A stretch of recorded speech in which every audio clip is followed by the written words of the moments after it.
Bora fazer a questão? Vamos lá, Enem 2014, prova de reaplicação. Nós temos aqui um diálogo poético. É exatamente um diálogo poético, isso mesmo. Trem da Serra. Vamos ler este poema da obra Trem da Serra. O poema chama Fogo Frio. O poeta. A névoa que sobe dos campos, das grotas, do fundo dos vales, é o hálito quente da terra fiorenta. O lavrador. Engana-se, amigo. Aquilo é fumaça que sai da geada. Aí o poeta fala: Fumaça que eu saiba, somente de chama e brasa é que sai.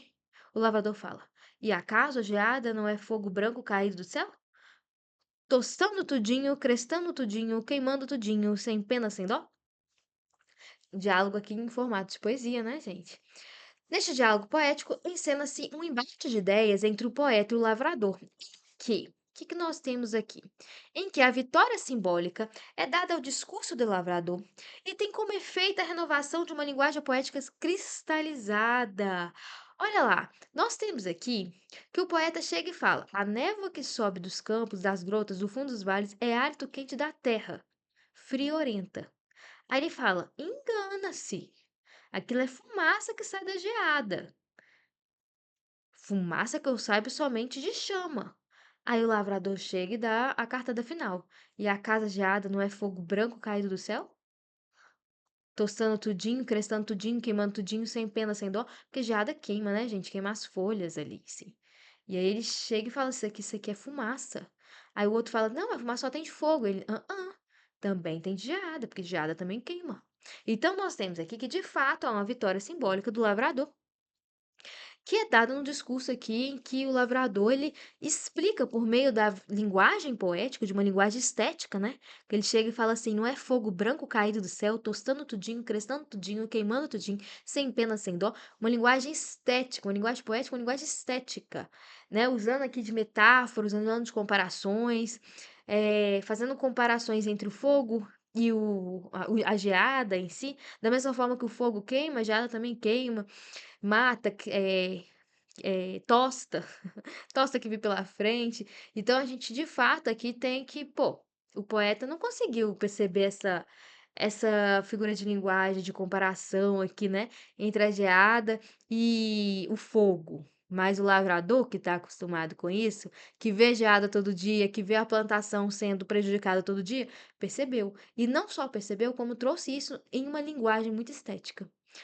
As duas visões têm a mesma importância e são equivalentes como experiências de vida e a capacidade de expressão.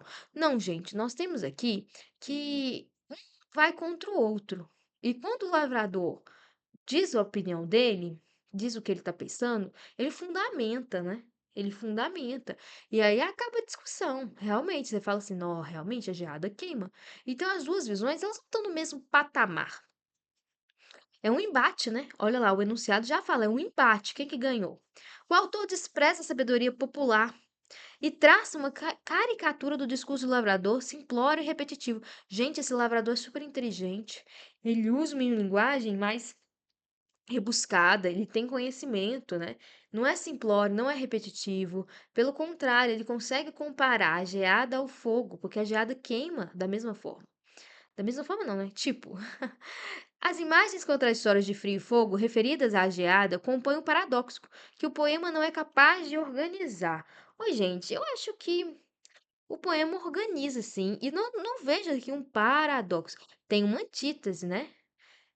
Tem uma antítese aqui em si, mas não está desorganizado, né? Se a gente parar para pensar, como é que a geada, que é algo que, né, que tem a ver com essa temperatura mais fria, uma terra friorenta, né, igual o poeta fala, como é que ela queima? Como é que algo frio queima? Isso é uma coisa que a gente pode pensar no paradoxo nesse sentido. Mas quando a gente vai ver, isso está muito bem organizado, isso também é demonstrado. O lavrador ele teve o cuidado de explicar ao poeta. A geada, quando cai do céu, ela queima, ela tosta, ela, sem dó, sem piedade, acaba com plantações. É igual gelo, né? Gelo é gelado, mas coloca na pele, gera uma queimadura. É meio realmente um paradoxo? É realmente esquisito, uma coisa fria queimar. Mas está organizado no texto. E o discurso do lavrador faz uma personificação da natureza, para explicar o fenômeno climático observado pelos personagens. Personificação da natureza? O fogo branco caído do céu, tostando tudinho, crestando tudinho, queimando tudinho. Isso aqui não é uma característica só de pessoas, né? Alguma coisa cai do céu.